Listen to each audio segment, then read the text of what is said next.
अध्यात्म विज्ञान कोई धर्म या संप्रदाय नहीं है, ये स्पिरिचुअल साइंस है जो कुदरत के कानून पर आधारित है।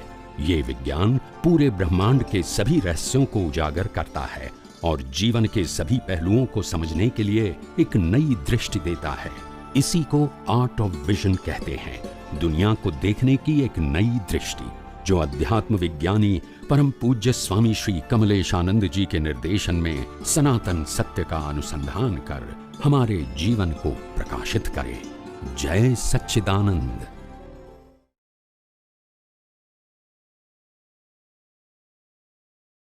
वैसा हूँ, मैं करता नहीं हूँ, बोलता तो एग्जाम्पल जैसे आपने सुना, अभी फ्यूचर में क्या हो सकता है,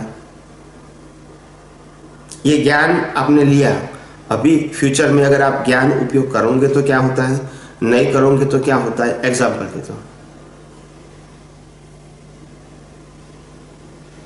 बराबर, मैं वो पॉइंट समझ गया कि फॉलो करूंगा तो बराबर रिजल्ट है, नहीं करूंगा तो गलत रिजल्ट है। मैं ये बोल रहा हूँ, लेकिन अगर मैं उस दिशा में जा रहा हूँ और बहुत सारी चीजें जैसे हमारे श्वास लेने का भी हमें फ्रीडम नहीं है, तो उस मोमेंट पे क्या होगा उसका भी मेरे पास फ्रीडम नहीं है। जो भी फ्यूचर में होगा, हम बोले मैं तैयारी तो करूंगा परीक्षा के लिए, लेकिन परीक्षा मैं सोच रहा हूँ, मैं तैयारी कर रहा हूँ, मैं कर रहा हूँ या तैयारी भी हो रही है। नहीं, मतलब मैंने यही कहता हूँ कि आप कोई भी एंगल से देखोगे तो आपके पास कोई फ्रीडम है,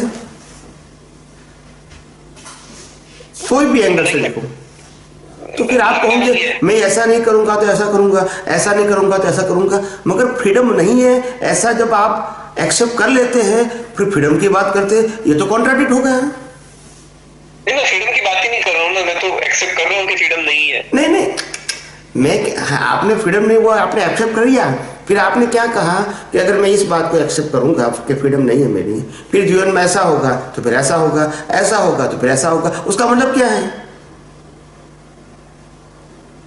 उसका क्वेश्चन क्यों खड़ा हुआ है? ऐसा मैं ये कहना चाहता हूं, ये बात स्वीकारने से आपको लगा कि ये बात स्वीकारूंगा तो ऐसा होगा तो ऐसा होगा, ऐसा क्यों क्वेश्चन खड़ा हुआ? Where is the question? प्रश्न ये है कि मैं मान लिया कि बस जो चल रहा है वैसे चलने दो, लेकिन मानना एक चीज है, बहुत बार ऐसा प्रैक्टिकल में होता नहीं है। कहने का मतलब, अभी जैसे पता है कि अगर किसी ने मुझे कुछ बोला, मैंने उसको कुछ बोल दिया, हो सकता है मैं आगे का कुछ गड़बड़ कर रहा हूँ, बराबर, वापस शुरू हो जाएगी साइकिल। लेकिन बहुत बार जब मैं उसको कुछ बोलने वाला हूँ, ये मेरे हाथ में नहीं है। कहने का मतलब, मैं अभी मुझे ये ज्ञान है, बराबर, अभी मैं आगे क्या सकूं, 2 दिन 3 दिन बाद की बात है, रास्ते में कुछ हुआ, उसने मुझे कुछ बोला, मुझे ज्ञान है, लेकिन उस वक्त मेरे हाथ में अगर कंट्रोल नहीं है, ठीक है मुझे पता है, लेकिन उस वक्त पे आदमी जो बोल जाता है या जो कुछ कर जाता है, वो भी अपने हाथ में नहीं है। कहने का मतलब, वो भी आपके हाथ में नहीं है ना, मगर बराबर, तो वो तो मैं बोल दिया, ज्ञान तो बहुत है, लेकिन मैंने वहां पे जो बोलना था वो बोल दिया, अब हो गई। ये कॉन्ट्रडिक्शन है, खुद के लाइफ में चलते रहता है। ये कॉन्ट्रडिक्शन नहीं है, ये एग्जैक्ट है। आप ज्ञान और एक्शन दोनों को जोड़ना चाहते हो, दैट इज योर इग्नोरेंस।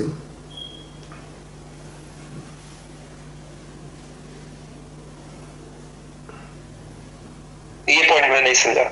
ज्ञान और एक्शन दोनों अलग चीज है।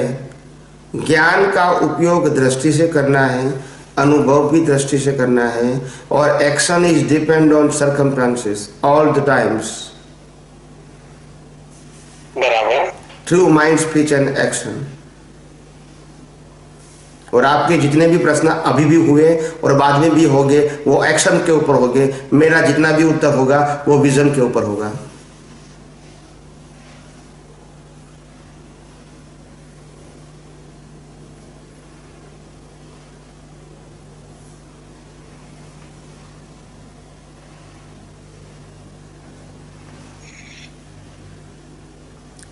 समझ में आया? मैं सोचूंगा इसके ऊपर। नहीं आपके जितने भी प्रश्न होंगे अभी तक जितने किए हैं और बाद में भी जितने करोगे, वो एक्शन के बेस पर होगा। और मेरा ज्ञान और मेरा उपयोग और मेरा अनुभव की जो बात करता हूँ, वो सब विजन के ऊपर है, एक्शन के ऊपर डिपेंड नहीं है। और आपके जितने भी प्रश्न होंगे वो एक्शन के ऊपर डिपेंड है। इसलिए मैंने साफ बोल दिया कि मन वचन काया से जो कुछ भी होता है वो कर्म फल है, इसीलिए मैं वो सब्जेक्ट का कभी बात नहीं करता हूँ। और आपके जितने भी प्रश्न होंगे वो उसी के ऊपर होंगे। मेरा उत्तर होगा वो विजन के ऊपर होगा, आपका क्वेश्चन होगा एक्शन के ऊपर। राइट और रॉन्ग? अभी तक आपके जितने क्वेश्चन थे किसके ऊपर डिपेंड था? एक्शन के ऊपर ही था ना। इसीलिए तो कहा जब साइंस समझ में आएगा तो मालूम होगा।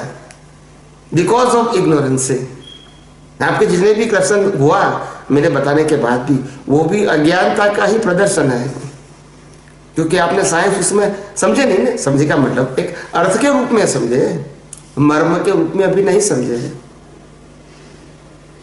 जब मर्म के रूप में समझ में आएगा तो आपको लगेगा कि ये प्रश्न तो प्रश्न ही नहीं है, सफरिंग तो रहेगा, प्रश्न नहीं रहेगा। मैंने पहले भी कहा रामकृष्ण महावीर को भी सफरिंग था, क्वेश्चन नहीं था, because they realise the law of nature और यूनिवर्सल ट्रूथ। सफरिंग तो सबको होगा, वो कंपल्सरी पार्ट है ना, उसमें ऑप्शन नहीं है।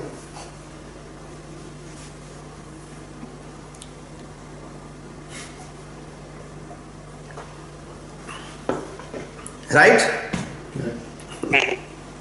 एनीवे धीरे धीरे समझ में आएगा। अभी नहीं दिख रहा है तुझे? ओके। तो आज तक जो भी व्यक्तियों ने, धर्मगुरुओं ने जो कुछ भी अपने फॉलोअर्स को जो बताने के लिए कहा, वो शास्त्र के आधार पे कहा है, अनुभव के आधार पे नहीं कहा है। तो जब मैं शास्त्र की बात करूंगा, मेरा खुद का ही अनुभव नहीं है, तो मैं आपको क्या बताऊंगा? श्रद्धा की ही बात बताऊंगा ना, सिद्धांत की बात कैसे बताऊंगा? सिद्धांत जो खुद आध्यात्म विज्ञानी है, जो खुद साइंटिस्ट है, जो खुद रियलाइज करेंगे, तभी तो वो साइंस की बात करेंगे, तभी वो किताब की बात नहीं करेंगे। नहीं तो क्या कहेंगे? मेरे पास कौन सा आधार है? मैं तो यही कहूंगा कि महावीर ने ये कहा है, यही that is the I have only answer, मगर मैं ये बात नहीं कहता हूं।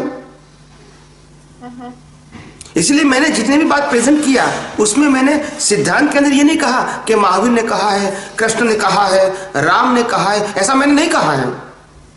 The law of nature is this, ऐसा मैंने कहा। राइट और रॉन्ग? तो मैंने रिलीजन को प्रेजेंट नहीं किया है और ना कोई व्यक्ति को प्रेजेंट किया है, मैंने यूनिवर्सल लॉ को प्रेजेंट किया है। इसीलिए आपसे तर्क वितर्क करने में और धर्म को समझने में, यूनिवर्सल लॉ को समझने में आपके साथ अच्छा लग रहा है। हाँ, नहीं, मैं आपके साथ जो कि इतना भी बातें करता हूँ ना, because I know that really you have a interest. मैं ऐसा नहीं कहता हूँ कि आप तर्क करते हो, वो गलत करते, वास्तव में आपको इंटरेस्ट है, इसीलिए ही मैं आपको उत्तर देने के लिए मैं आनंदित होता हूँ। मेरे को कोई तकलीफ नहीं, आई एम वेरी हैप्पी।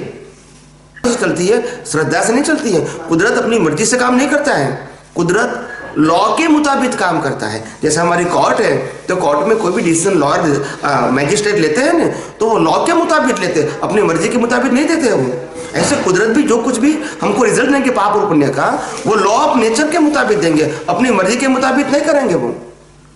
तो इसलिए हर बात के अंदर लॉ ऑफ नेचर समझना जरूरी है। और लॉ ऑफ नेचर ऐसा है जो आपको निष्पक्षपाती बनाता है, जो आपको राग द्वेष से मुक्ति दिलाता है, जो आपको क्रोध मान माया लोभ से मुक्ति दिलाता है। बिकॉज ऑफ, अगर आपको लॉ ऑफ नेचर का ज्ञान हो गया, सनातन सत्य का ज्ञान हो गया, तो आप blame and claim other people के ऊपर नहीं करोगे।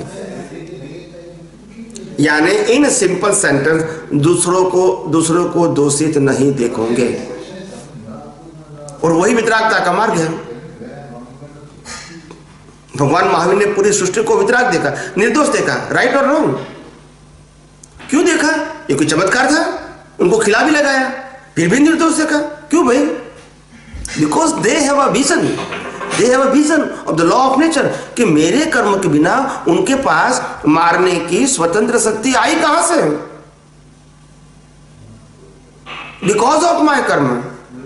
तो मेरा कर्म है, उनके लिए वो जिम्मेदार नहीं है, वो तो इंस्ट्रूमेंटल है, सो इनोसेंट है। तो नाराज हुआ, कोई व्यक्ति ने हेल्प किया तो राग नहीं हुआ, और कोई व्यक्ति ने नुकसान किया तो द्वेष नहीं हुआ। वही तो वितरागता की निशानी है।